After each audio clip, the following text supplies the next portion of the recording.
There's a perfect fishing guide out there for everyone. Fishing guides are a very unique kind of people. They're like fingerprints. They're all very different. We created this show to help y'all find the perfect fishing guide. Oh my goodness, that is a toad. This is beautiful. Whether you're coming here to Panama City Beach or a different destination, If you fish with a guide, you'll get an understanding of what's really going on. these little tips and tricks are going to help you find the right guide for you.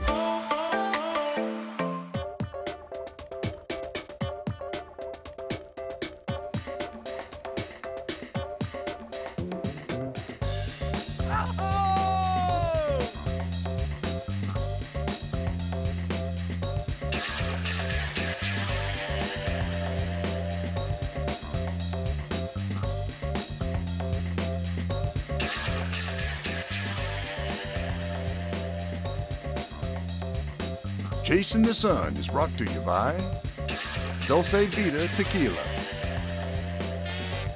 Engel Coolers, the original high-performance cooler, Florida Fishing Products, Fish Better, Fish Florida, and by Z-Man Fishing Products, the science and art of fishing.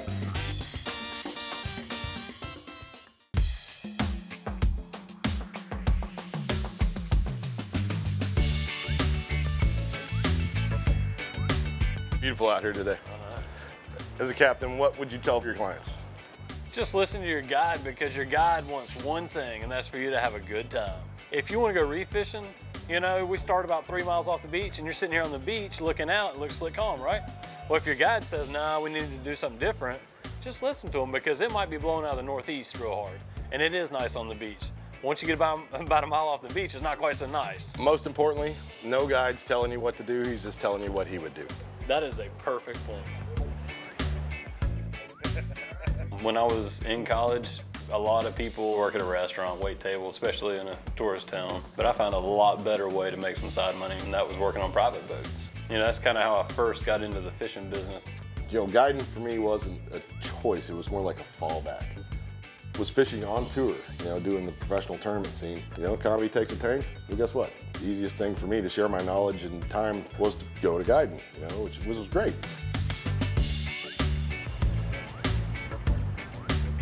For us, isn't necessarily something we do for making money, because honestly, guides really don't make a whole lot of money.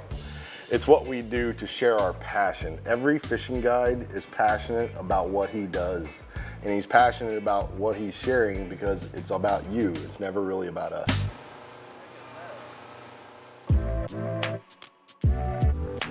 All right, Brian, we're gonna show you a little variety of what we have here. We're gonna hit these nearshore reefs. That's one kind of neat opportunity we have here in the Panhandle area, is we have, you know, 70, 80 feet of water within 3 miles of the beach. All this water out here, I mean, you're talking about, you know, hundreds of thousands of acres of water just right around here. We're gonna narrow that down into productive areas, whether it be off the piers, along the beaches. There's a lot of things that we do from the boat that you can catch right here off the pier. So we're gonna let you see what bite is happening right then at that time for those conditions. All right, Brian, this is a little method we call chunking. So a lot of times we can more or less target just the red snappers. If we get rid of all the little pieces, we'll take these herring right here, just put them in big chunks. Oh, there's some. Oh, here they come. Those are snaps, aren't they? Yep. All right, let me go and see your hook. Sure. Take one of these big chunks right here. And you don't want it to look nice and pretty. You know, you want to take a big chunk of bait, and I'm gonna hide that circle hook down inside it. Just like that. You want to flip the bail open, Brian? Yes, sir. And then watch this. We're gonna throw that chunk right there with some other chunks. And then you're just gonna feed that line out just like we were talking about earlier. Oh, look at them coming up. Can you see them right here? Get your rod tip down nice and low to the water. That's it, just like that. There's just one little tiny patch. There's no bottom showing around it at all. They won't come off that at all. If it's like a fairly large reef, you know, they'll kind of roam around. But this is why there's nobody here. There's probably very few people that know about this because it's so small. That brings me to a point. So if you're a client and you get on the boat and you think you're gonna bring a GPS, and It's a bad idea. take some of these spots. That is about the lowest possible thing you could absolutely do as a client. Now, on the other side of that, seeing what patterns are happening, like if the kingfish bite's on fire here, you know, and there's bait everywhere, that's perfectly acceptable. Oh, there's some right here. Man, there's some studs in there. Just keep feeding that chunk down. When it gets into his lair, he's gonna grab it and go. Look at him coming up, coming up. Just let him eat it and let him swim off with it. I mean, But to you guys- take a GPS and to try to mark somebody's reefs or something like that, that's a completely different topic, and that is definitely off limits. I just reel down. There you go. That's it. Now lift the rod up. There you go. Now fight your guy. There you go. They're all gathered around him. Look at that. Hey, you know what? Holy moly. Nah, that's a beautiful fish. Typically, 9 times out of 10, we're not going to go to a public spot. But the cool thing is if you fish with a guide, you'll get an understanding of what's really going on so that you know how to start your search for your golden little nugget. All right, Brian. Well, the whole key to catching these things is just to be patient enough to let them take the bait and swim off. That's right. When you watch them swim up there and bite it, that circle hook works a lot better when they bite it and swim away with it. A lot of times those fish are still facing at you like this, and then when you're real tight, the hook comes out of his mouth. You know what? You did a great job. This is another beautiful, beautiful Panama City Beach red snapper.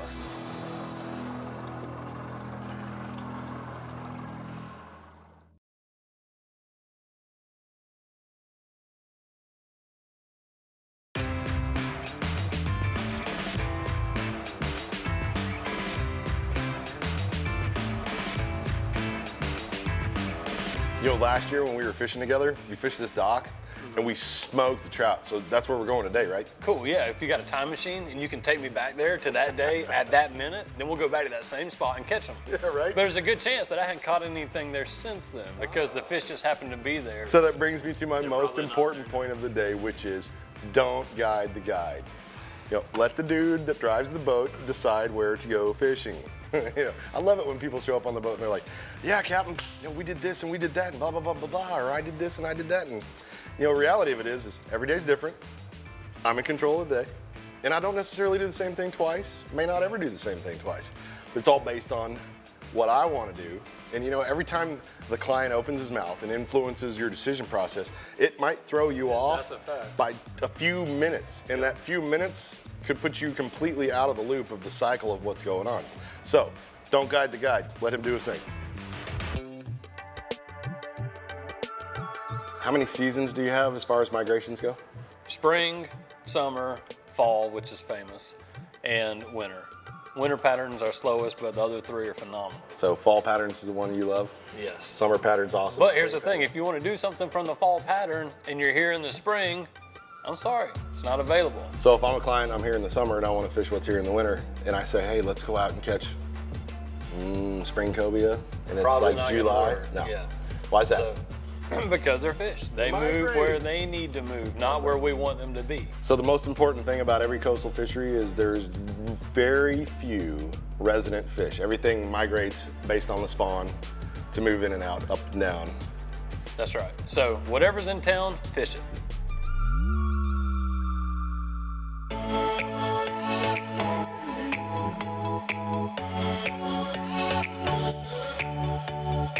When somebody comes here, you know, can typically plan on about a week vacation, I would say is a good average.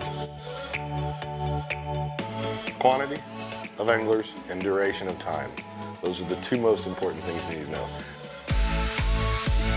Depends on how many people are in the group as to what type of boat you can use, how many boats you need. So if you're coming to fish with us specifically, we'll give you the best range of dates and the best window of fishing for you to book your trip around. Versus if you're here on vacation, then you're just looking for availability. In that case, we really need to know how many you're with your party and how long you want to go.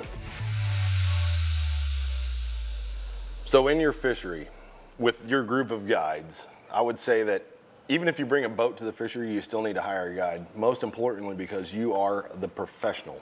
You're the guy that understands the ebb and flow of your system.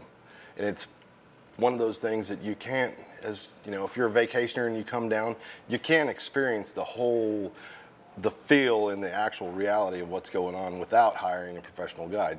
So if somebody tows their boat down here, which I mean, I think it's a great idea. Trust me, lots of people come down here from out of town. They have boats that they store here. They have boats they trailer down here, and that's awesome. That's easy to navigate any waters. That's right. I mean, we have GPSs. We're going to narrow down all the rest of that. Now you get to experience it with us, and then if you want to, you know, fish right here off the beach and catch the same stuff you caught with us, great.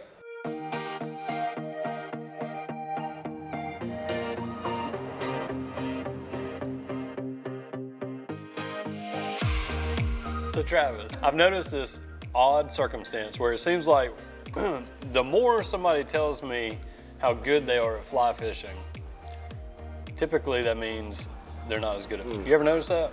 It's really simple.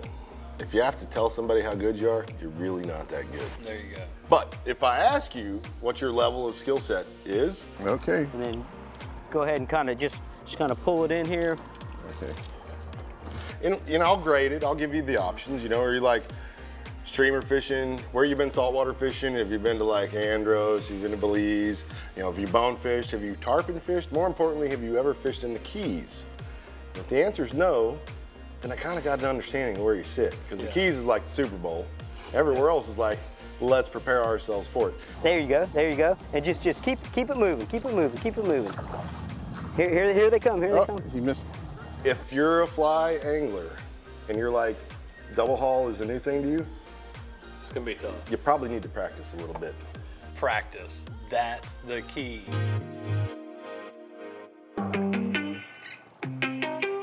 Okay, now flip it out there again. There you go. And then keep it moving.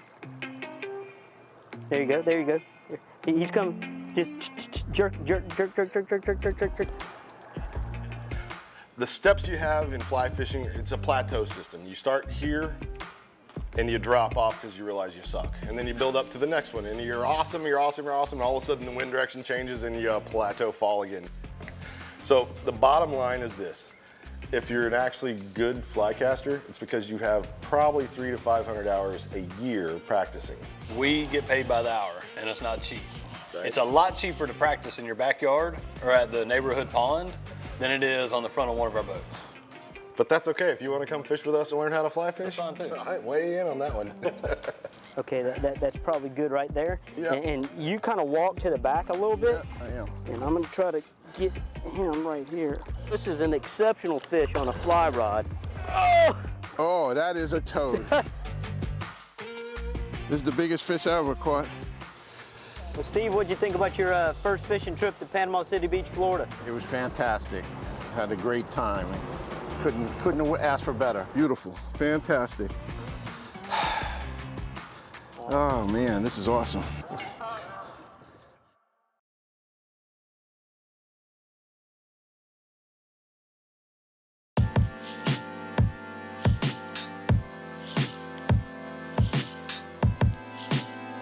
Seems like yesterday I started guide fishing and I didn't have any rules. I just wanted people to show up and get on the boat and go fishing. A lot's changed. Right? So what happened in the time frame in which it changed for you? What caused you to square up? You learn as you go. Well, that's it. You learn as you go. You know, you see little things happen. Like it starts off when clients show up to get on the boat.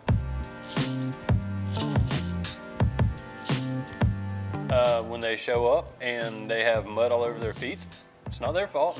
And if I let them just step right onto the boat like that, that's my fault. So we got a messy boat all day. And you know how I am. I don't like a messy boat. So I started carrying a towel to lay out. It's 100% true. You are absolutely the cleanest guy that I've ever been on the boat with. You gotta keep it neat. Which is kind of cool because I get to screw with you a little bit. Yeah. All right, now during this commercial break, Justin will wipe the back deck down. Right?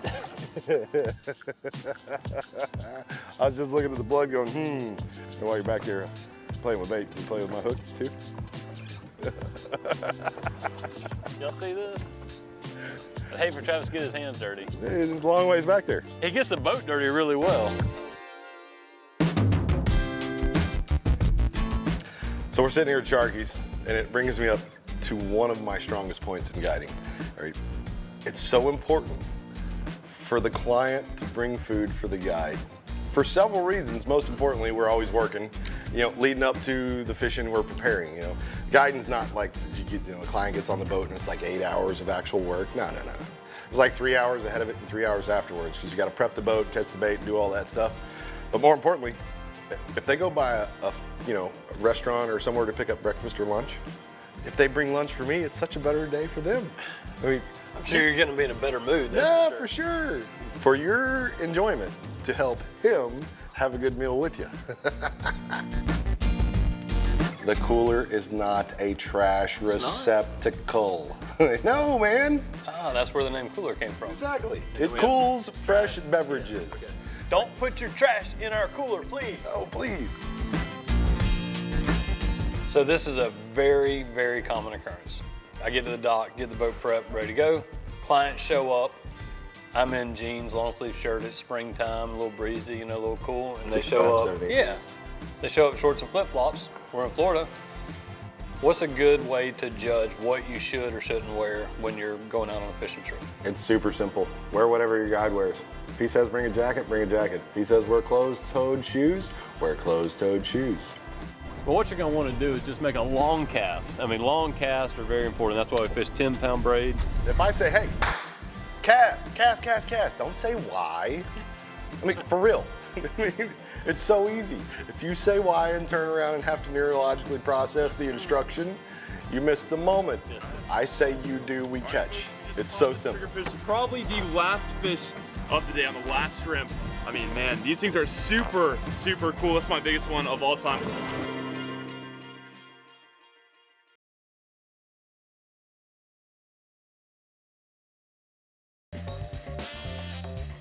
Chasing the Sun has been brought to you by Latitude Tournament Boats.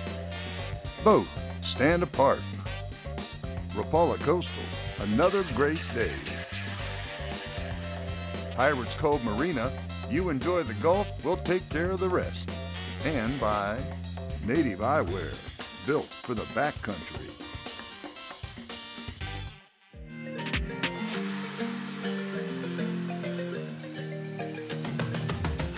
Second year Grand Lagoon Grand Slam right here in Panama City Beach. 2 divisions, fun tournament for outboard power boats and sport fish boats, targeting tuna, wahoo, and dolphin, and billfish and catch and release, and wade blue marlin. So the number to shoot for is 140.4 pounds. Bay Point Invitational started on Grand Lagoon here in Panama City Beach in the early 80s. Very successful, and it spun off other tournaments that were really mirror images of it. That tournament ran for 25 years. It's exciting to be back where that started. 75 even.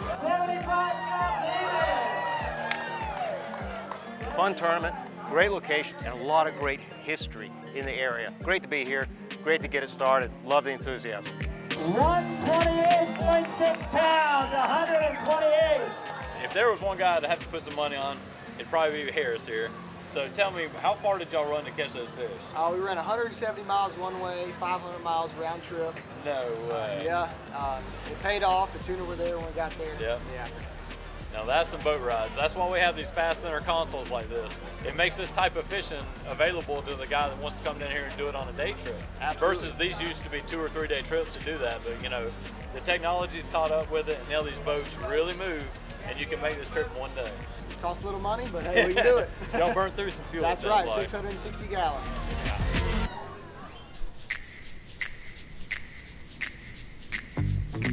Freshwater tackle and saltwater tackle are different. If you fish in freshwater back home, you do not need to bring your tackle to the coast to fish. Unless you're a professional tournament angler, the guide rigs all the rods.